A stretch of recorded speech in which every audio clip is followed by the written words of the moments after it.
My name is Jessica Hale, and at my graduation, just seconds before my name was about to be called, my parents leaned in and said, "You'll never make it without us." Then they stood up and walked out right before the applause, right before the cameras turned my way. I stood there smiling for the crowd, pretending it didn't hurt, but the truth is, that moment burned itself into me. 10 years later, I walked into the boardroom of their company not as the forgotten daughter they left behind, but as the founder of the firm they'd just signed a $40 million contract with. Have you ever been abandoned in the very moment someone was supposed to be proud of you? And where are you watching this story from? What city, what time, so I'll know you're here with me tonight? I was born and raised in Fairview, a small Midwest town. Fairview wasn't the kind of town you found on travel maps. It sat between endless fields of corn and grain silos that gleamed silver under the sunday. The people there lived by routine: the whistle from the feed mill at 6 a.m., the church bell at noon, and the smell of diesel mixed with fertilizer at dusk. My parents fit that rhythm perfectly. They ran Hale AgWorks, a regional distributor for farm equipment and fertilizers. Everyone in town knew them, not for kindness, but for efficiency. My father, Robert, was the kind of man who measured worth in productivity reports, not feelings. My mother, Diane, carried the same principle into the home: sharp eyes, perfect posture, always rehearsing appearances for church luncheons or Chamber of Commerce dinners. And then there was Ava, my older sister, the golden child.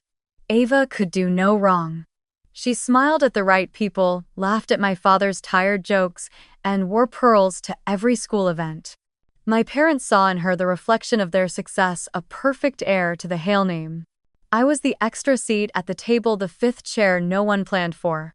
Ours was a family of 4, but the table set was always for 3, with one folding chair added to the corner whenever I came down for dinner. That chair squeaked every time I moved, a reminder that I was never really part of the arrangement. My place was next to the pantry door, where the smell of motor oil from Dad's work clothes mixed with the faint sweetness of Mom's lemon polish. They'd sit under the chandelier, their plates always served first, talking about contracts, fuel prices, and who had just bought a new combine harvester. Ava's achievements filled every conversation. "Ava got another leadership certificate today," Mom would beam, slicing her roast beef neatly. "That girl's going places." Dad would nod, already calculating how her charm could someday help the business. Then his eyes would flick toward me, pausing just long enough to remember I was still there. "Jess, what are you doing wasting so much time reading those engineering books? You're not planning to fix tractors, are you?" The words carried more amusement than curiosity. When I tried to explain how a single redesign in a loading arm could improve fuel efficiency by 3%, he waved it off. "That's theory talk. Leave that to men who can lift something heavier than a pencil." At dinner, my voice always got lost somewhere between their sentences. I'd open my mouth, then close it when I saw Mom refill Ava's glass of sweet tea, but not mine. My sister would look at me with that effortless smile, the kind that said she wasn't cruel, just comfortable on her throne. "You know, Jess," she'd say, "not everything has to be so serious. Maybe if you smiled more, people would like you." 1. I learned early that in the Hale house, obedience was currency. The rule was simple. In this family, whoever follows directions gets invested in. Ava followed. I questioned. So when the time came for internships, scholarships, or even Dad's used car, the pattern stayed. Ava got the keys. I got the folded chair. Still, I watched everything. While they discussed shipping routes and quarterly budgets, I memorized their ledgers, traced the flow of inventory, the cost of storage, the timing of deliveries. I could see inefficiencies like cracks in a wall no one else noticed. At 16, I quietly adjusted the sequence of their supply orders, aligning them with fuel price drops. When the month ended, our savings ticked up by 8%. Dad thought it was coincidence. "Good quarter," he said at dinner, never looking at me. Ava giggled. "Maybe it's luck." That folding chair creaked under me as I leaned forward, wanting to speak, to tell them I'd done it. But before I could, Mom looked up, lips tight. "Jess, don't interrupt your sister." I sat back, the words dissolving like dust on my tongue. The house was large but cold, full of trophies, invoices, and the smell of ambition. My room was the smallest one, facing the alley where the delivery trucks parked. Some nights, when the engines idled, their rumble felt like company. I'd sit by the window, notebook open, sketching systems arrows, loops, flowcharts mapping out how shipments moved across counties. It wasn't rebellion. It was my way of understanding a world that refused to make room for me. Every Sunday, Mom would line us up for church. Dad in his crisp blue suit, Ava in pastels, and me, the shadow in a plain dress. People at church would say, "Your family's such a blessing, Diane." She'd smile and grip Ava's hand tighter, pretending she hadn't heard mine drag behind. It was always clear. Ava represented the company's future. I was just a spare part. When I once asked Dad if I could join the summer program at the local university, he didn't even look up from his newspaper. "College isn't a playground for hobbies," he said. "Learn the business first. Earn your keep, then we'll talk." At 16, I stopped asking for permission. I started saving tips from my diner job after school, coins hidden in a mason jar behind the vent. Every coin was a fragment of independence, a quiet rebellion against the hierarchy at that polished table.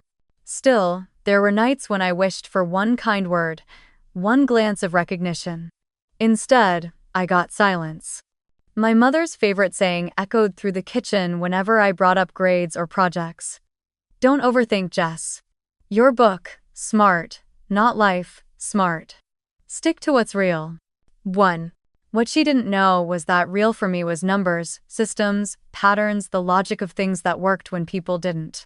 It started with the sound of engines. Every morning at 5, the Hale AgWorks trucks rolled out of the lot behind our house, one after another, the diesel coughing into the air like a heartbeat. Most kids woke up to alarm clocks. I woke up to delivery routes. From my window, I could tell which driver was running late by the rhythm of the gears shifting on the slope behind the barn. The trucks carried seed, fertilizer, and tools across 5 counties, hundreds of miles every week, and every route was drawn by my father's hand on a yellow legal pad. He never changed them, even when prices rose, even when fields flooded. "We've done it this way for 20 years, he'd say. "If it ain't broke, don't fix it." But I could see it tiny breaks, invisible to him, like hairline cracks under glass. Numbers made sense in a way people didn't. I kept a notebook hidden under my bed, filled with grids and arrows. Each line represented a road, each symbol a warehouse, a customer, a rest stop.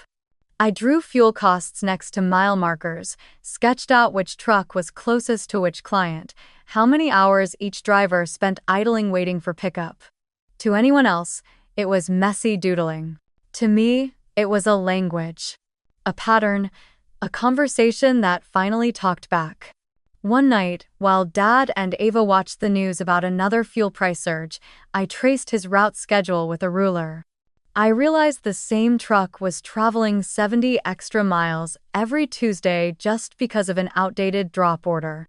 It was looping back to the same area twice. A small mistake, but one that, multiplied over months, burned hundreds of gallons of diesel. I redrew the order, rearranging 3 deliveries, cutting the mileage by nearly 100 per week. I printed it out and slid it under his office door before bed. The next week, I overheard him in the kitchen, bragging to Mom. "Strangest thing," he said, stirring his coffee. "Last week's deliveries ran smoother. Must have been the drivers finally learning efficiency." I didn't say anything. I just smiled into my cereal bowl. That small, quiet satisfaction knowing something I changed actually worked kept me going for weeks. But I couldn't help wanting him to know. So one night at dinner, when Ava was showing them her debate trophy, I said softly, "Dad, about the new routes. I adjusted the schedule last week, that's why." He looked up, fork in hand, half a smirk on his face. You adjusted my schedule? Yes. I ran the numbers. We were wasting almost 100 miles a week. Jessica, he interrupted, setting his fork down. I don't need a child teaching me how to run my business. Mom chuckled, more to fill the silence than to comfort me. Don't be offended, honey. Your father's done this for decades. He knows what works. I nodded, even though my throat had tightened so much I couldn't breathe. Across the table, Ava tilted her head with a look that said, "You should have known better." Later that night, I sat in the garage, staring at the trucks lined up like sleeping animals. The smell of oil and iron filled the air. I pressed my hand against one of the fenders and whispered, "You knew, didn't you?" The machine didn't answer, but the metal still held the warmth of the day.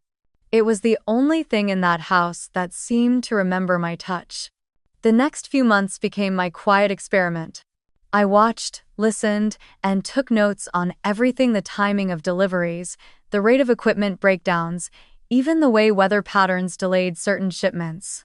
I could predict when the north silo would overflow or when the fertilizer demand would spike before planting season. Dad called it luck. I called it reading the flow. At school, I gravitated toward physics and math, the only places that felt like home. I stayed after class to ask my teacher about optimization models. She lent me an old college textbook on systems engineering, its pages yellowed and full of equations I didn't yet understand. But I loved them. Each formula was a promise that chaos could be organized. I copied them down in my notebook at night, whispering the words like a prayer. When the annual county science fair came around, I submitted a project called Streamlining Distribution Routes for Local Agriculture. I built a small simulation with colored pushpins representing delivery points and strings showing routes optimized for fuel and time. My teacher said it was the most advanced submission they'd seen in years. But when Dad showed up to see it, he scanned the display, unimpressed. "So you're telling me you spent 3 weeks playing with yarn?" I opened my mouth to explain how the algorithm reduced total miles traveled by 15%, but he'd already walked off to look at Ava's friend's baking robot project. The judges gave me a second-place ribbon. I didn't care about the placement. What I cared about was the little piece of paper they handed me afterward, an invitation to apply for a summer program at the State University's engineering department. For the first time, I thought maybe I could build a future that didn't need my father's permission. That night, at dinner, I showed them the letter. They want me to attend a pre-engineering program this summer. It's competitive, but... Mom cut her steak with delicate precision. "How much does it cost?" "Almost nothing," I said quickly. "They cover most of it. It's a scholarship." Dad didn't look up from his plate. "That's in the city, right? 100 miles away?" "Yes." He took a sip of his drink. "You're better off spending the summer learning the family business. College doesn't teach reality." "But it's not college," I tried, my voice small but steady. "It's just a program." "Jessica." His tone was final. "Enough." The conversation ended there, like everyone before it. But that night, when everyone went to bed, I sat by my window again, watching the trucks roll out for another early run. Their headlights formed lines across the fields, glowing like veins carrying life through the town. And somewhere in that pattern, between the hum of engines and the rustle of corn, I made myself a promise. One day, I'll design a system that works better than all of this. One day, I'll prove that reading the flow is worth something. The next morning, I woke early and slipped the science fair ribbon into my notebook. It wasn't just paper, it was proof that I could see what they refused to see. And someday, those same routes that carried their trucks across the Midwest would carry my name further than they ever imagined. The letter arrived on a Tuesday, tucked between utility bills and fertilizer invoices.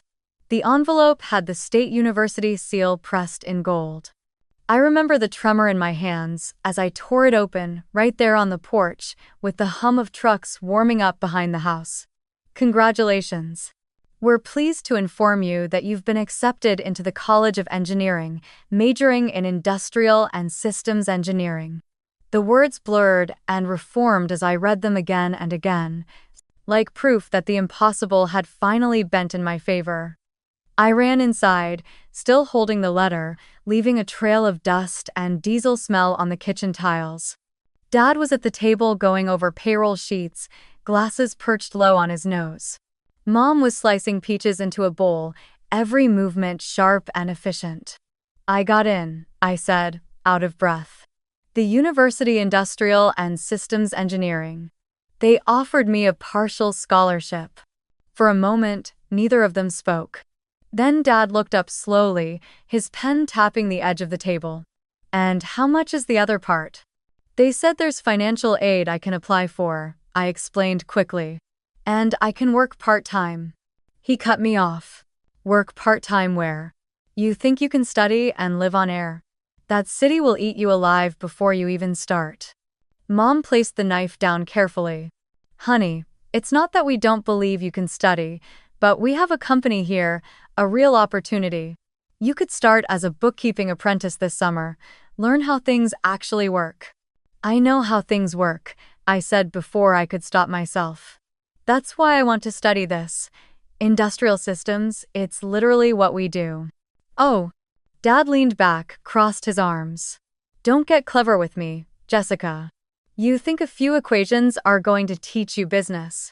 Everything you know came from watching this house run, from us. His words hit harder than I expected. I'm not saying I don't appreciate that, I said quietly. But I want to learn more. I want to do it properly. Mom sighed. Jess, be realistic. Not everyone's meant for that kind of thing. You're bright, yes, but bright doesn't mean prepared. You'd be alone out there. I already am. I whispered, but neither of them seemed to hear. The next morning, my car keys were missing from the hook. When I asked, Dad didn't look up from his coffee. You won't need it. I'm selling the Honda. Gas isn't free. I stood there frozen. That's my car. Grandpa gave it to me. He shrugged. He gave it to the family, and the family decides what's useful. Later, I checked my bank account. The joint savings I'd been adding to with diner tips emptied. Transferred for safekeeping, the note read. I confronted Mom that night. You took my savings? She didn't even look guilty. We're protecting you from yourself. College debt ruins people. We're doing this for your own good. I wanted to scream that control wasn't protection, but my throat locked. They didn't see me as ungrateful. They saw me as naive, someone who needed to be managed. For the next week, the acceptance letter sat on my desk, the gold seal dulled by fingerprints. Every time I looked at it, I heard my father's voice. Without us, you'll never make it. The words had become a kind of curse, both a warning and a challenge. One evening, Ava came home from her internship at the company, glowing in her new navy blazer. She dropped her bag on the counter and smirked. You're still thinking about that college thing? I didn't answer. She leaned against the fridge, arms crossed. Dad says you'll thank him later. Honestly, Jess, not everyone needs a degree to be useful. Look at me. I did look. She was perfect in their eyes, polished, obedient, molded into the next Hale face. You're right, I said softly. Not everyone does. That night, I packed a small bag, 2 shirts, jeans, my notebooks, and the folded letter. I didn't have a plan, just a pulse that said go. I slipped out before dawn, the house still dark. As I passed the garage, I ran my hand along the truck's fender one last time. The metal was cold, unfeeling, but steady, everything my parents weren't. By sunrise, I was on the highway with the $10 left in my wallet. I didn't know where I'd sleep or how long I'd last, but for the first time, the silence around me didn't feel like absence. It felt like space room to build something new. A few days later, Mom called. Where are you? She asked, her voice tight. I'm fine, I said. I'll figure it out. Don't be ridiculous, she snapped. You'll come home right now. This stunt doesn't impress anyone. I'm not trying to impress you, I said quietly. I'm trying to live. She exhaled, cold and sharp. You think you can make it without us? You'll learn the hard way, Jessica. Her words echoed in my ear long after she hung up. I stood at a bus stop, letter folded in my hand, the same way I'd held the program at graduation. The edges were already soft from use, but I couldn't let go. Somewhere inside me, something shifted. The same stubbornness that once made them call me difficult now hardened into resolve. If they wanted to see me fail, I'd make sure they had to look up to do it. I found work at a roadside diner 2 towns over, bussing tables, then working the grill. Every night after my shift, I sat in the corner booth, reading borrowed textbooks and watching truckers fill up at the station across the street. I started learning their routes, their schedules, their habits. Patterns again, always patterns. It wasn't glamorous, but it was mine. I was living on 5 hours of sleep and diner coffee, but I was free. I no longer needed their money, their rules, their folded chairs. Weeks turned into months. I stopped expecting phone calls. The world outside Hale didn't know who Jessica Hale was, and maybe that was the point. I could build myself from the ground up without anyone naming me first. One evening, a truck driver noticed me scribbling in my notebook and asked what I was doing. "Just tracking deliveries," I said. He laughed. "You one of those planner types? Maybe you should run dispatch instead of wiping tables." The thought stuck. Maybe I should. That night, under the flickering diner lights, I looked at my acceptance letter one last time before tucking it inside my bag. I hadn't gone to the university, but somehow, I was already in class. Every late-night route, every fuel log, every overheard story from drivers was a lesson. The world had become my syllabus. My parents thought cutting me off would stop me. They didn't understand that what they took away wasn't what made me strong, it was what freed me. And though their voices still echoed in my head, I began to replace them with my own. They said I'd never make it without them. I decided that was exactly what I'd do. Graduation day smelled like cut grass and sunburnt metal bleachers. The stadium shimmered under June heat, and the air carried that restless mix of nerves and pride that only existed at endings. I remember standing in line behind Ava, her hair curled perfectly, my cap slightly crooked, my palms damp around the rolled program. The brass band played its rehearsed medley while the announcer called name after name, each one followed by cheers that rose like waves. Families whistled, clapped, shouted love from the stands. I searched for our row the Hale thinking maybe, just maybe, today would be different. They had been there at the start. I'd seen them when we marched in. Dad in his gray suit, arms crossed, Mom in her cream hat shielding her eyes from the glare. Ava seated between them, already checking her phone. When the ceremony began, I caught Dad's gaze once. He nodded, slow and distant, like acknowledging an employee who'd done a passable job. But it was enough to make me stand a little taller. Halfway through the ceremony, I turned again, expecting to find them. The row was empty. Their seats still indented from their weight sat beside a folded program with the Hale name printed neatly on it. For a moment, I thought they'd stepped away for water or shade, but they didn't return. I kept glancing back as the sun slid lower, my eyes straining over the crowd, searching for the familiar gray and cream. When the announcer reached the H's, my heart began to pound. "Hale," he called. There was a pause long enough for me to hope, and then he said the wrong first name. "Ava Hale," cheers exploded. I clapped too, because that's what we were supposed to do. She waved gracefully from her seat in the alumni section, the picture of everything right. Then, a few names later, he said it, Jessica Hale. I stepped forward, my gown brushing against my shoes, my chest tight. The silence behind me echoed louder than any applause. Somewhere a child was crying, somewhere a flag rustled, but in the space where my family should have been, there was nothing. Just 2 empty chairs and the abandoned program flapping in the wind. When I took the diploma from the principal's hand, I felt the weight of paper heavier than it should have been. My throat burned, but I smiled for the camera, the automatic kind of smile people wear when they're pretending not to bleed. After the ceremony, classmates huddled with their families for pictures. Moms cried, dads laughed, Flashes popped like fireflies. I stood off to the side, the diploma pressed against my chest. I held a cheap fountain pen I'd bought the week before, thinking I'd ask Dad to sign the inside of my program something sentimental, something to keep.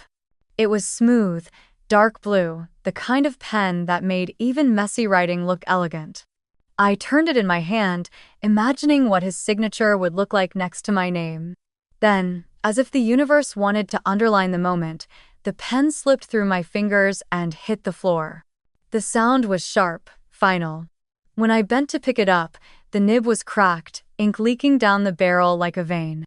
I stared at it for a long moment before whispering, "Figures." The stadium slowly emptied. Teachers stacked chairs, parents carried bouquets and balloons.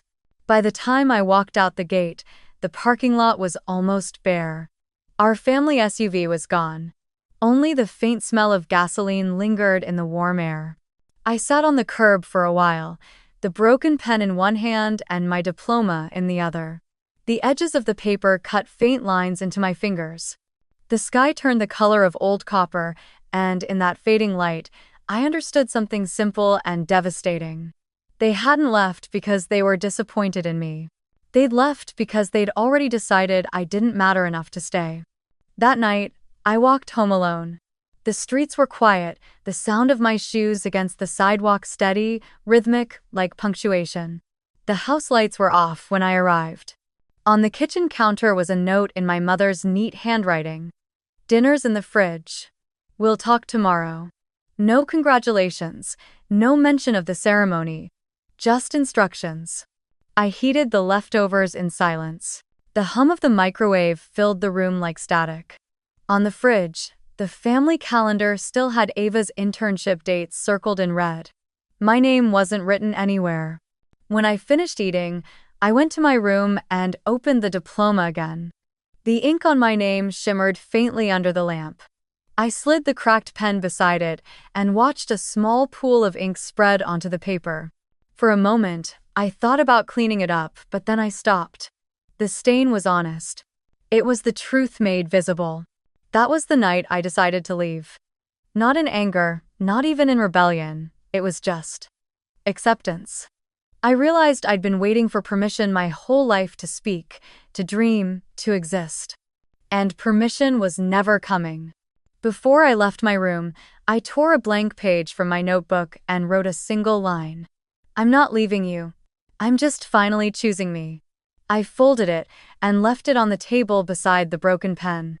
When I stepped outside, the air was cool, heavy with the smell of rain. I looked back once through the window. The kitchen light flickered faintly, reflecting off the metal of that folding chair still tucked under the table. The same chair that had always reminded me I was extra, temporary. I didn't take much with me, just my notebook, my diploma, and a $10 bill I'd saved. The road stretched ahead, black and endless, lit only by the occasional flash of passing headlights. Somewhere behind me, the town kept sleeping, unaware that one of its invisible daughters had finally walked out of its shadow. I didn't just graduate from high school that day. I graduated from them. The bus rolled into the next town just after midnight, its headlights cutting through a fog so thick it looked alive. I stepped off with my backpack and my diploma, the air heavy with the smell of rain and diesel. The station was nothing more than a flickering neon sign above a vending machine. I had $10 left. No car, no plan, just an ache behind my ribs where home used to be. I followed the faint hum of a jukebox until I saw a 24-hour diner glowing like a match in the dark. The bell above the door jingled as I walked in. The place was nearly empty except for a trucker dozing in the corner and a woman wiping down the counter. She looked up, her dark hair tied in a bun streaked with silver, and gave me the kind of look people reserve for strays, half suspicion, half pity. "Kitchen's closing soon," she said. "I'm not here to eat," I murmured. "Do you need help? Anything washing dishes? Sweeping floors?" She studied me for a moment, then sighed. "You ever done kitchen work?" "No, ma'am. But I learn fast." Her eyes softened just a little. "Name's Alvarez. You can start by wiping those booths. Pays minimum. You quit, you don't get your check early. Understand? Yes, ma'am. That night, I cleaned tables until the smell of coffee and bleach blurred together. My fingers ached, but I didn't stop. When the last customer left, Miss Alvarez tossed me a towel and pointed toward the back. There's a cot behind the storage crates, she said. Don't make it a habit, but it's warm. That cot became my first home. I folded my graduation gown for a blanket and tucked my backpack under my head. The hum of the refrigerator became my lullaby, steady and cold, but constant, something my life had never been. Days blurred into nights. I worked the late shift, refilling mugs for truckers, wiping down counters, and memorizing their routes when they talked about deliveries. One of them, a tall man named Manny with weathered hands and kind eyes, noticed me scribbling in a small notebook between shifts. You keeping secrets or writing a novel? He teased. Neither, I said. Just notes about the routes you all talk about. The timings. The miles. The patterns. He chuckled. Patterns, huh? You sound like dispatch material. Oh, one. Dispatch? He grinned. Kid, that's the person who tells the drivers where to go, when to load, when to rest. They're the ones who make sure the wheels don't stop turning. It's half math, half magic. Something sparked inside me. Math and magic, that was exactly what I'd always loved. A few weeks later, Manny came in on his usual route, dripping from the rain, and dropped a paper napkin on the counter. On it, he'd drawn a chart of delivery times and stops.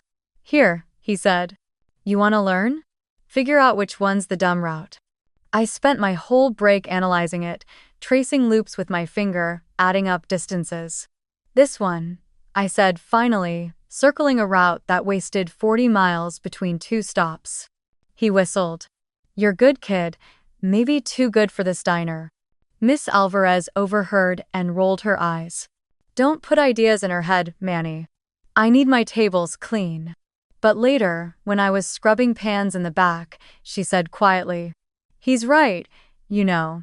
You've got the look of someone meant for more than dishes. Her words stayed with me longer than she probably intended. A few months in, Manny told me about an old friend who ran a supply warehouse at the edge of town. Guy's always short on help, he said. Name's Lawson. Pays by the hour. Tell him I sent you. So I did. The warehouse smelled of rust, hay, and oil. Rows of tractors, tool parts, and seed bags towered above me like sleeping giants. Mr. Lawson was a thick-set man with kind wrinkles and a cigarette permanently hanging from his mouth. You can lift 50 pounds? He asked. Easily, I lied. He laughed and handed me gloves. Then you're hired. That was job number 2 days in the warehouse, nights in the diner. I lived on coffee, adrenaline, and a quiet desperation to prove I could last. The first week nearly broke me. My arms burned from hauling boxes, my feet blistered, my hands calloused over. But every time I heard the beep of the forklift backing up, the metallic ding of the loading dock elevator, something about that sound felt familiar, mechanical yet alive, like the hum of progress. I began timing shipments, learning which suppliers were always late, how certain weather patterns slowed down the deliveries. The same patterns I'd once seen in my father's routes were here, too, hiding in plain sight. Manny stopped by sometimes between hauls, dropping off lunch or explaining how to read the dispatcher's board. See those colors? He said one day, pointing at the schedule pinned to the wall. Green means loaded, yellow means waiting, red means stuck. A good dispatcher sees the red before it happens. I wrote that down in my notebook. See the red before it happens. It sounded like something sacred. Between shifts, I discovered the public library, a quiet, air-conditioned miracle where no one cared who I was. I borrowed every book I could find on logistics, operations, research, and computer basics. The librarian, a gentle woman with wide glasses, would smile each time I carried out another armful. You're studying for something big, she said once. Maybe, I answered. I'm trying to learn how systems move. I'm anyway. At night, after my diner shift, I'd use the library Wi-Fi from the parking lot, my old laptop balanced on the steering wheel of a borrowed delivery van. I found free online courses. Introduction to Supply Chain Management, Excel for Beginners, Python for Logistics Automation. The words looked impossible at first, but I treated each lesson like a recipe: follow the steps, make mistakes, clean the mess, start again. Miss Alvarez noticed my exhaustion one morning when I nearly dropped a tray of mugs. "You can't keep burning both ends, kid," she said, refilling the coffee pot. "I have to," I replied softly. "I'm building something."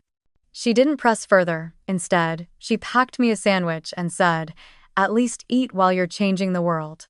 That became our rhythm, me learning in silence, her watching quietly, both of us pretending not to care too much. By winter, the warehouse trusted me enough to manage shipments alone. Mr. Lawson started calling me the map girl. When trucks fell behind, I'd rearrange their stops, call ahead to clients, and somehow keep everything flowing.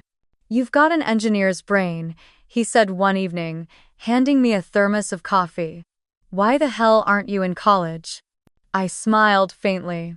"Because some people decided I didn't need to be." He didn't ask who, he just nodded.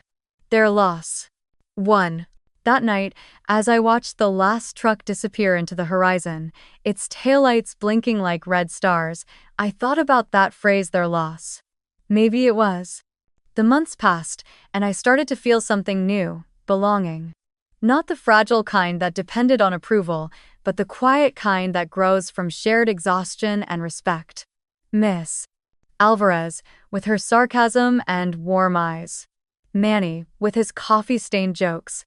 Lawson, with his gruff faith. None of them asked for explanations. They just let me exist. The ding of the freight elevator became my morning alarm. The hiss of the coffee pot was my anthem.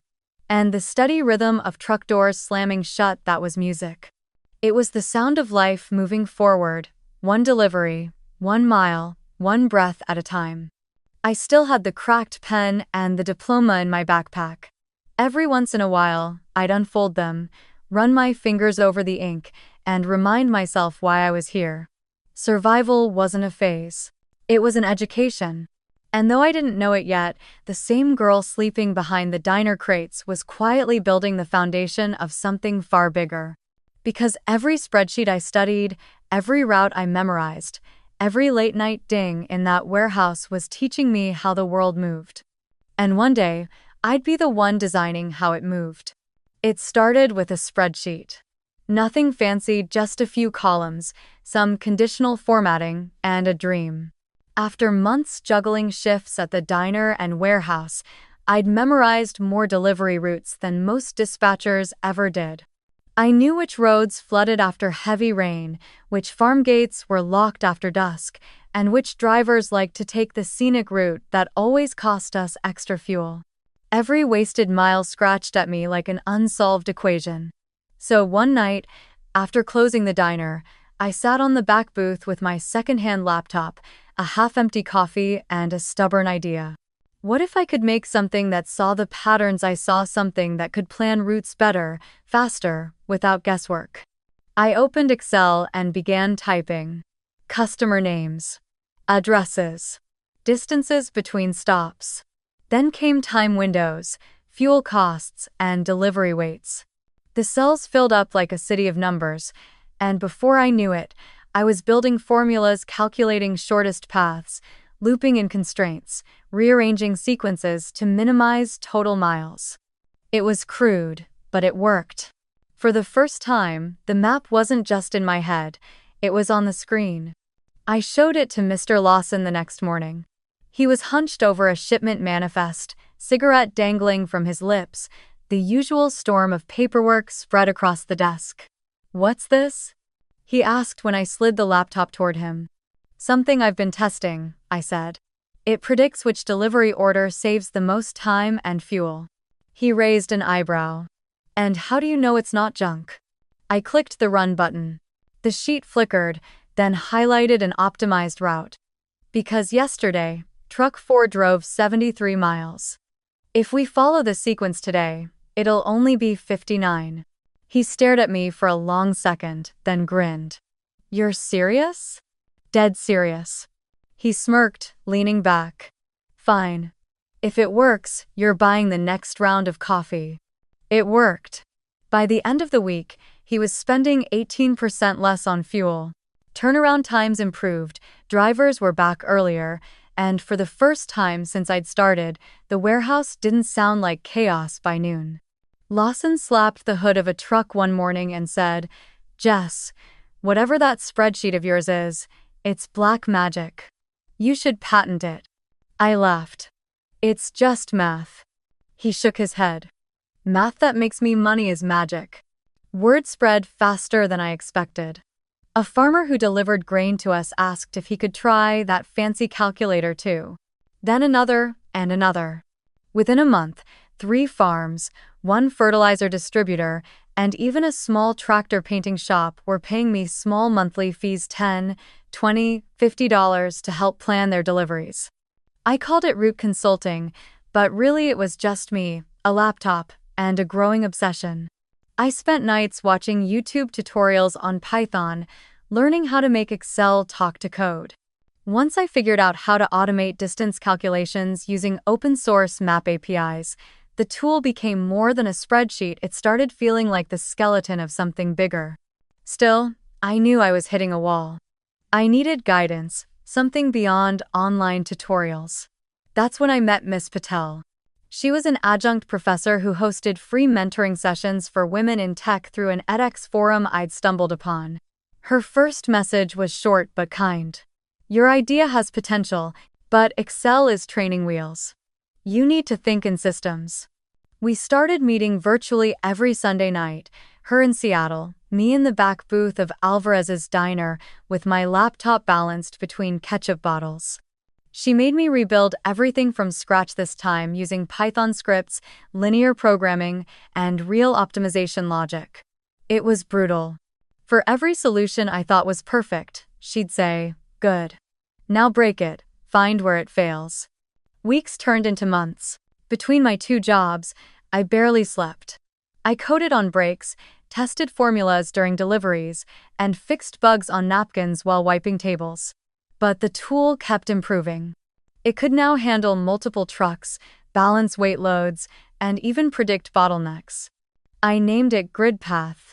Because for the first time, I wasn't lost, I was mapping my own grid, 1 line of code at a time. When I told Miss Patel about the name, she smiled through the webcam. That's a good one, she said. You're building not just routes, Jessica. You're building pathways for yourself, and for everyone who thinks they don't belong in this field. Her words hit me harder than she probably knew. By late spring, GridPath was running clean. It didn't just predict efficiency, it proved it. I used data from Lawson's warehouse and Manny's delivery logs as test cases, generating reports that showed real, measurable savings. 18% less turnaround time, 15% fuel reduction, 30% fewer idle hours. One afternoon, I printed the results, highlighted the numbers, and pinned them to the wall behind my bed. For the first time in my life, I didn't need anyone to tell me I was capable. The proof was in black and white. When I presented the new version to Lawson, he stared at the charts, whistled low, and said, "You're gonna outgrow this place, kid." Devin.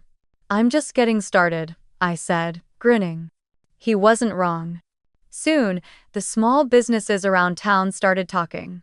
The grain co-op wanted a demo. A hardware store asked if I could help with supply routes. I didn't even have an official company yet, just a Gmail address and a PayPal link, but somehow I'd become the go-to logistics girl of rural Indiana. I remember one Saturday morning, sitting in the diner during the quiet hour between breakfast rushes. Miss Alvarez poured me a cup of coffee and said, "So, you're a CEO now, huh?" I laughed. More like a girl with a laptop and too much caffeine. She smirked. That's how most CEOs start. That night, Manny stopped by for pie after his route. He leaned across the counter and said, "You know, Jess, every driver in the county's talking about your thing, Grid." Grid something? GridPath, I said, pretending not to blush. Right. Whatever it's called, it's saving my guys real money. You ever think about taking it beyond these farms? I shook my head. It's not ready. He grinned. Neither are half the things that change the world. That line stayed with me. By the end of the year, I had 5 paying clients and a sense of direction stronger than any map I'd ever drawn. Miss Patel helped me enroll in a certification program in logistics through a university partnership, remote, part-time, fully funded. I studied at night, coded at dawn, worked all day. My life had become a relay of workstations: the diner counter, the warehouse desk, the library table. Still, every time the freight elevator dinged, every time a truck door slammed, I felt that same thrill, the sound of motion, of something becoming real. I started sketching the idea for a web platform version of GridPath, a real dashboard with accounts, route visualization, and live updates. I didn't have the money to build it yet, but I had the blueprint. I taped it above my bed, next to the ink-stained diploma and the broken pen I still carried like a relic. Sometimes, I'd stare at that wall and whisper to myself, this is where it starts. Because deep down, I knew GridPath wasn't just a program, it was my rebellion coded in logic. Every formula was a sentence rewritten from my father's voice. Every efficiency gain was a mile further from that empty seat at graduation. And the best part? No one could take it away. By the second year, GridPath had grown beyond the back booth of Alvarez's diner. What began as a fragile Excel sheet held together by coffee and willpower was now a living platform with dashboards, logins, and actual clients. I still worked nights at the warehouse, but my breaks were spent answering emails from farm co-ops across the Midwest who'd somehow heard about the routing girl with the magic software. I goed. The turning point came in the spring, during planting season, the industry's annual chaos. Every truck in 3 states seemed to be on the road, every silo overflowing, every fuel tank crying empty. Lawson called one night, his voice crackling through the line. Jess, these guys from the regional ag cooperative need help. 7 states, hundreds of farms, they're drowning in logistics. I froze. 7 states? That's not a test run, that's an entire ecosystem. He laughed. Then it's your kind of problem. The next morning, I drove 6 hours to meet the co-op board in a bland conference room lined with coffee stains and faded maps. Their chairperson, a sunburned man named Clyde, looked skeptical as I set up my laptop. We've heard you've got some sort of scheduling system, he said. We've tried those before, they never fit how we work. I smiled. That's because most systems start with software. I start with people. It wasn't charm, it was truth. I'd spent years listening to truckers, warehouse hands, and dispatchers. I understood how they thought, where the real friction lived. So, instead of a slideshow, I opened GridPath and pulled live data from their own delivery logs. Within minutes, I showed them how to reroute 54 trucks and save 600 miles in a single day. The room went silent. Then Clyde leaned back and muttered, well, I'll be damned. Whoa. 2 weeks later, we signed the contract, $120,000 per year, renewable, with expansion options. My hands shook as I held the pen. For once, the ink didn't spill. That deal changed everything. Suddenly, GridPath wasn't just a clever side project, it was a company. I registered it officially, rented a tiny co-working office near the highway ring, and hired my first team. 2 developers I met through Miss Patel's online network, a part-time customer service rep from the diner, and Manny, my first and most loyal believer, as dispatch lead. He walked into the office on our first day wearing a faded trucker cap and a grin that could light up the place. Boss, he said, looking around the bare room. You're missing a coffee machine. I'm missing everything, I laughed. But we'll start there. Those early months were electric. The 5 of us worked 14-hour days, surviving on instant noodles and purpose. The office smelled of burnt coffee and cheap whiteboard markers. We mapped out supply routes like battle plans, each line drawn across the Midwest, meaning another client served, another week survived. During the spring rush, the planting storm, we managed the co-op's entire distribution. Before GridPath, their drivers had waited up to 6 hours at silos just to unload. By the end of that season, we'd cut waiting time by a third. Trucks were turning faster, fuel costs plummeted, and for the first time in decades, farmers weren't losing sleep over late deliveries. One evening, Clyde called me, his voice breaking with laughter. "Kid, you saved us a small fortune." My guys say it's like watching chaos turn into choreography. A week later, a local business paper ran an article titled, "From Empty Seat to Full Map, Local Engineer Revolutionizes Farm Logistics." I remember reading that headline at my desk, staring at the words empty seat. It hit me harder than I expected. They didn't know what it meant to me that the empty seat wasn't just a metaphor, it was a memory. That night, when everyone had gone home, I drove back to my apartment and dug out the old graduation program, the one with the folded edge next to my unread name. The paper was yellowed now, fragile like old skin. I smoothed it gently, framed it, and hung it on the wall above my desk. It wasn't revenge, it was reclamation. That empty seat had become a full map. The silence they'd left me in had become the architecture of something unstoppable.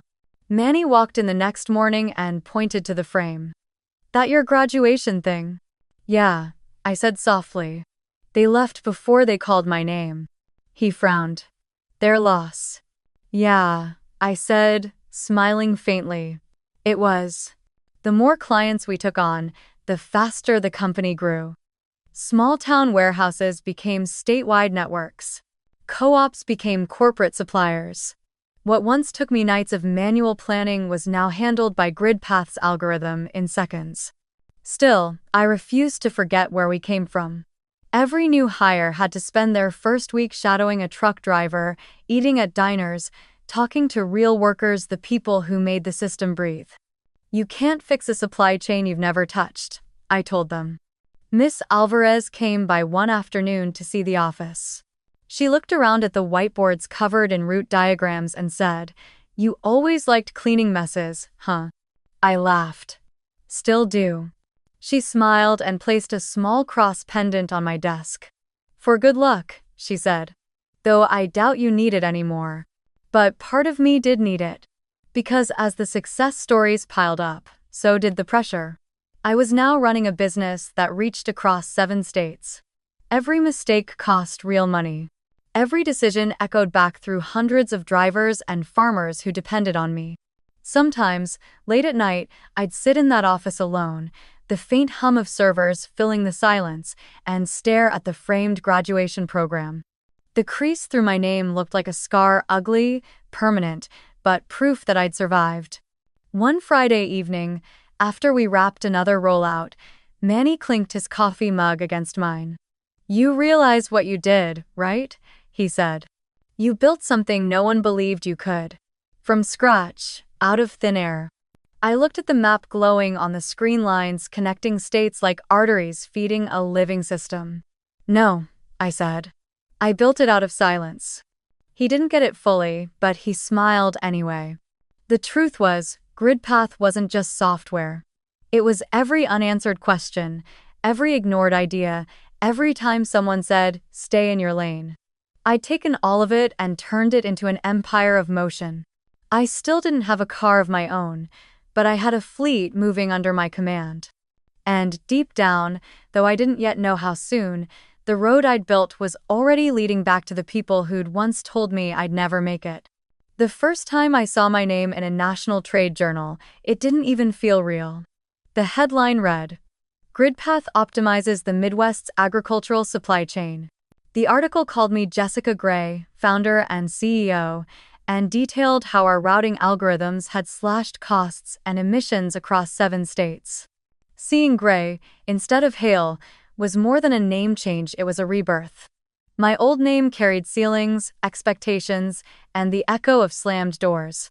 Gray carried nothing but freedom. The story spread fast. Bigger clients started calling. The platform's data network expanded from local co-ops to regional distributors, and for the first time, we were turning down contracts instead of chasing them. Investors reached out, too, some offering partnerships, others trying to buy us out entirely. I said no to all of them. I wasn't building GridPath to sell it, I was building it to last.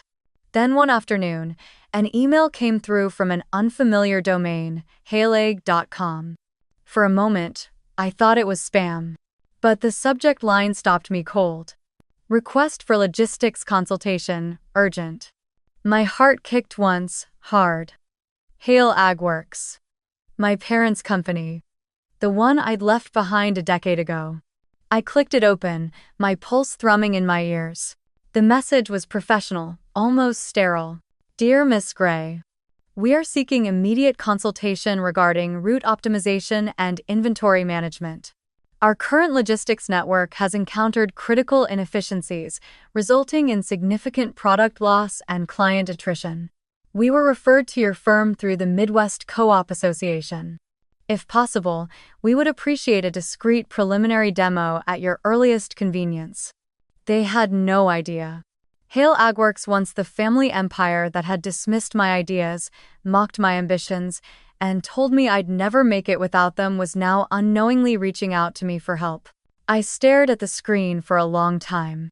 My reflection hovered faintly in the glass, older now, sharper around the edges. A decade of distance, pain, and rebuilding, all leading back to this moment. When I finally looked up, Manny was standing at the door with 2 coffees. You look like you just saw a ghost, he said. I turned the screen toward him. Close, I murmured. It's my past. He leaned over to read. Hail AgWorks? Wait, isn't that? Yeah. He whistled low. So what now? You gonna ghost them or give them a taste of their own medicine? I took the coffee and stared out the window, where trucks rolled like clockwork along the highway. Neither, I said quietly. I'm going to give them a chance to survive. Seriously? After everything they did? This isn't about them. It's about what I've built. GridPath doesn't exist to get even. It exists to fix broken systems, even the ones that broke me. Manny didn't say anything for a while. Then he nodded slowly. Then let's make it count. We set up a meeting anonymous, through a consulting intermediary. They thought they were negotiating with Gray Consulting Network, a neutral logistics firm that represented GridPath's regional expansion arm. I watched the correspondence unfold with an eerie detachment, like reading a story written about someone else's life. From the attached reports, it was clear Hail AgWorks was in deep trouble. Years of outdated infrastructure, bloated routes, and high-interest loans had left them suffocating. They'd recently lost their largest retail partner, and with harvest season approaching, they were bleeding cash by the hour. The irony was brutal. The very inefficiencies I'd once begged my father to let me fix had finally come back to destroy them. When the intermediary called for a formal proposal, I prepared one myself. Every line of it precise, deliberate, and clean. Proposal: Hail AgWorks X GridPath Logistics Solution 3-year partnership. Scope: full-scale optimization of transport, warehousing, and supplier coordination across 12-state network. Value: Patrzeć, 0 total, software license, network integration, infrastructure upgrade. Terms: ROI and KPI targets tied to cost reduction and delivery performance. Optional clause: GridPath holds a 35% equity acquisition right if KPIs are achieved within contract period. When I finished drafting it, I sat back in my chair and exhaled. It wasn't revenge, it was evolution. This deal wasn't just going to save their company, it was going to bring my life full circle. Before sending it, I called Miss Patel. I need your eyes on something, I said. She looked over the proposal and gave a small smile. Very strategic, she said. They'll think they're saving themselves, but really, you're giving them a choice: adapt or disappear. That's the idea. And you'll go in person? She asked. Yes, I said. But not as Jessica Hale. As Jessica Gray. She nodded. Then you're ready. The week before the meeting, the local business paper ran another feature about us, our expansion into new markets, our sustainability initiatives, the ripple effect of GridPath's tech. I didn't plan it, but the timing was poetic. The same article that had started our rise would now be the breadcrumb leading them straight to me. A few days later, our COO walked into my office with a grin. They accepted the offer, she said. They want a live demo next Monday in their headquarters. I froze for a second, staring at the framed program on the wall. The bent edge by my name caught the afternoon light. Hale Agworks. The place where my voice was dismissed. The house that told me I'd never make it without them. Now, they were paying $40 million for my solution under my new name. Confirm the meeting, I said. And make sure they spell Gray right. Manny raised his mug from across the room. You sure about this, boss? Walking back into the lion's den? I smiled. I'm not walking in, I said. I'm taking the elevator. He grinned. Then let's hope it dings loud enough for the whole world to hear. That night, I stayed late, running my hands along the edges of the framed graduation program. 10 years ago, my parents walked out before my name was called. Next week, I'd walk in before theirs ever would be again. This time, I wasn't coming back to be seen. I was coming back to be recognized.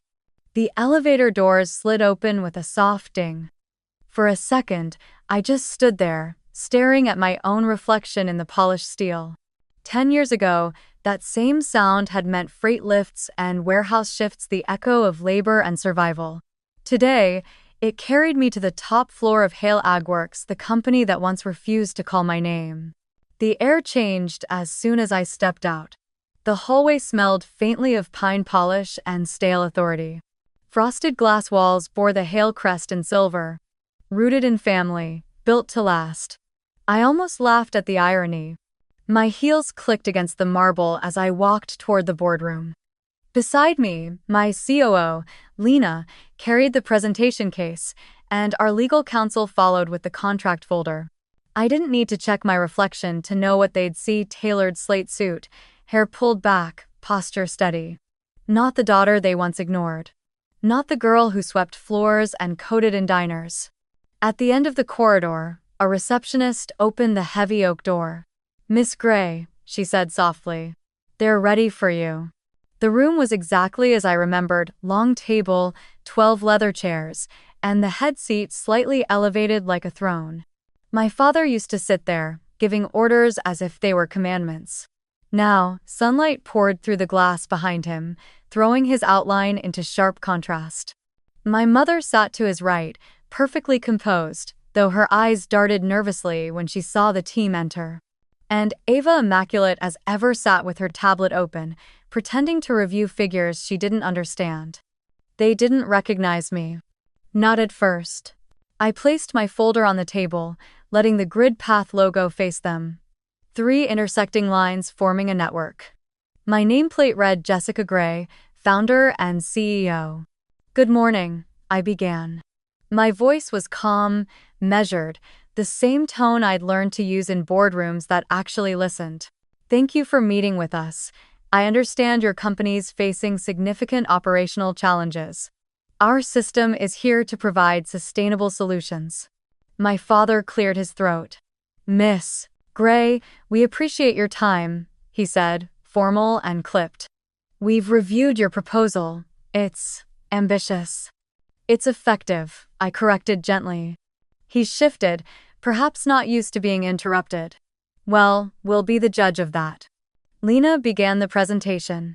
Graphs bloomed across the screen: shipment costs, inefficiency indexes, potential savings. Each data point was a quiet reminder of everything I'd once seen and been told to ignore. Halfway through, my mother leaned forward. Forgive me, she said, squinting at the slide. Have we met before, Miss Gray? You look familiar. I smiled politely. Perhaps in passing, I said. I've worked in your region for several years. Her eyes narrowed, uncertain. The final slide appeared. Projected savings of 38%, delivery times cut by 40, 2%, net gain in contract recovery exceeding $10 million annually. The room fell silent. Lena closed the laptop. This is the comprehensive rollout under our 3-year, $40 million partnership plan. The contract includes system licensing, infrastructure optimization, and access to our data network. My father nodded slowly, still studying the figures. 40 million, he repeated. That's a substantial commitment. Substantial results require substantial commitment, I replied. Then Ava, my perfect sister, spoke for the first time. And what about oversight? We'd like transparency. You understand, after recent losses, we're cautious about outsiders. I met her gaze. I do understand. Then, almost delicately, I turned the page of the proposal to reveal the final clause. Which is why I've included an option. If GridPath meets the agreed KPIs including cost reduction, delivery compliance, and partner restoration, we will be entitled to a 35% equity acquisition in Hale AgWorks. My father's pen froze mid-spin. Equity? Yes, I said simply. It aligns our incentives.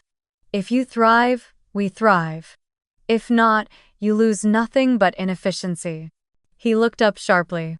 We don't hand over our company to consultants. You wouldn't be handing it over, I said. You'd be saving it. Something in my tone must have hit him wrong, because he leaned forward, studying me more closely. Tell me, Miss Gray, he said, voice colder now. Why do I get the feeling you've been waiting for this moment? For the first time, I allowed the corner of my mouth to curve. Maybe because I have. His brow furrowed.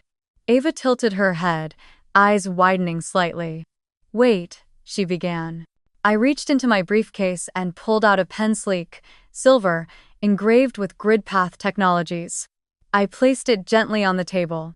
You once told me I'd never make it without you, I said quietly. But I did. And now, you're the ones who need my signature. My mother's hand flew to her mouth. My father's jaw went rigid. Ava whispered. Jessica Gray, I corrected softly. Founder and CEO. For a long time, no one spoke. The silence stretched, brittle and sharp. Finally, my father sat back, masking disbelief with control. We're here for a solution, he said stiffly, retreating to professionalism. Not history. I met his eyes, steady and unflinching. Then it's convenient I brought both the solution for your company and the history you tried to erase. The room was silent except for the faint hum of the projector. I opened the contract to the signature page. $40 million, I said. Licensing, rollout, and network integration. You'll have full operational support within 6 months. If we meet the KPIs, the equity clause activates automatically. He stared down at the document, but his hands didn't move. I could see the conflict in his eyes, pride and desperation warring under the weight of failing numbers. Finally, he muttered, "Let's proceed." I nodded, uncapped my pen, the upgraded version of the one that had cracked on graduation day, and placed it neatly beside the dotted line. The soft click echoed through the room. As I signed, the world seemed to still. The scratch of ink on paper filled the air like thunder disguised as whisper. When I was done, I looked up at him and said quietly, 10 years ago, my name wasn't called. Today, I call it myself on your contract. No one breathed. The hum of the city outside filled the silence, the faint ding of an elevator sounding in the distance, the same sound that had once meant failure, now marking ascension. I slid the signed document toward him and stood. Welcome to GridPath, I said. We'll be in touch for the rollout. As I turned to leave, my mother's voice cracked. Jessica, wait. I paused by the door, looked back once, and smiled gently. You were right about one thing, I said.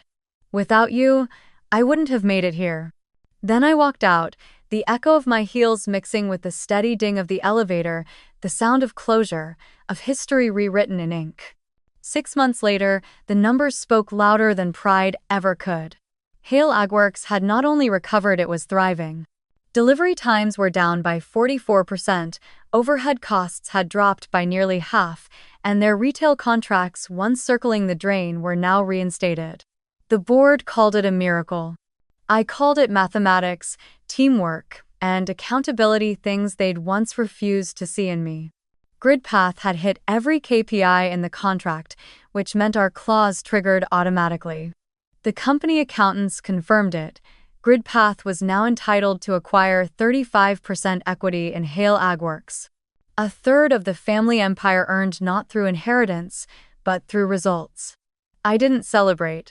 I just stared at the email, then closed my laptop quietly. A week later, I met with my team in the same glass-walled office where it all began. "We did it," Lena said, grinning. "It's official, you own a piece of your past now." I nodded. "Not own," I corrected softly. "Redefine." Our next move wasn't expansion, it was redistribution. I restructured Hale's labor contracts, reinstated fair wages, and created the Driver and Warehouse Welfare Fund, channeling 10% of our joint profits into better healthcare and education programs for logistics workers. Manny oversaw the rollout. "You're turning dispatch into destiny," he joked, but his voice trembled a little when he said it. Even the local paper noticed. The new headline read, "From empty seat to full circle, GridPath founder rebuilds the family business from within." I didn't give interviews. I didn't need to. The work was enough. But there was one thing left unfinished. Late one evening, after everyone had gone home, I found myself standing again in the top-floor boardroom, the same place where my father had once dismissed me with a single sentence. The city lights spilled across the glass, painting reflections of highways and cranes, the arteries of everything I'd built. The room was silent now. The chair at the head of the table sat empty. I walked toward it, carrying two frames in my hands. The first held the graduation program from that forgotten day, still creased where my name had gone unread. The second held the $40 million contract, the ink now dry and faded slightly under glass. Two pieces of paper, one where my name had been ignored, one where I wrote it myself. I placed them side by side on the shelf behind the chair. For the first time, they belonged in the same room. I stood there for a long while, breathing in the quiet.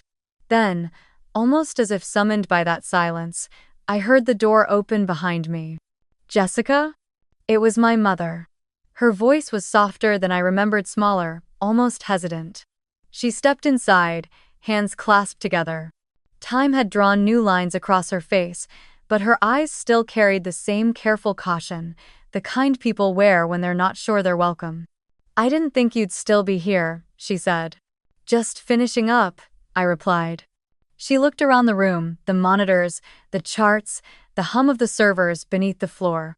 "The company. It feels different now," she said quietly. "People talk about you in the halls. They say you listen." I said nothing. Then she swallowed, her voice trembling. "You did it. You really did." It wasn't a grand apology. It wasn't even close, but it was the first time she'd ever said something that resembled belief. I turned to her and smiled, not with triumph, but with calm. "Not despite you and Dad," I said. "Because I learned to stand without anyone holding the other end." She looked down, tears catching in the light. "We thought we were protecting you," she whispered. "But we were really just afraid you'd outgrow us." I didn't respond. Some silences are meant to hold space, not fill it. Finally, I said, "There's coffee downstairs if you'd like. The drivers take their breaks there now, it's open to everyone." She nodded, eyes wet, and quietly left the room. When the door closed, I turned back toward the window. Outside, trucks moved like veins of light along the interstate, carrying harvests, materials, futures. The same motion I'd once studied as a waitress, the same rhythm that built GridPath, now pulsed through a company that used to shut me out. The chair behind me, the empty seat, wasn't empty anymore. Not because I'd taken it, but because I'd changed what it meant to sit there. I glanced once more at the framed papers. The past and the present, side by side. One represented silence. The other, voice. Under my breath, I whispered, "If they don't call your name, build something that forces the world to read it." The city answered with its own rhythm, trucks humming, streetlights blinking, engines rising and falling like breath. It was the sound of systems alive, of second chances running on schedule. As I left the room, the elevator dinged the same note that had followed me through every chapter of my life. I smiled at the sound. This time, it didn't echo emptiness, it echoed arrival. And as the doors closed, I thought of all the others sitting in the crowd somewhere, waiting for their names to be called. Have you ever had your own empty seat moment when the people who should have been proud simply weren't? Tell me where you're watching from. Because wherever you are, you're not sitting alone anymore.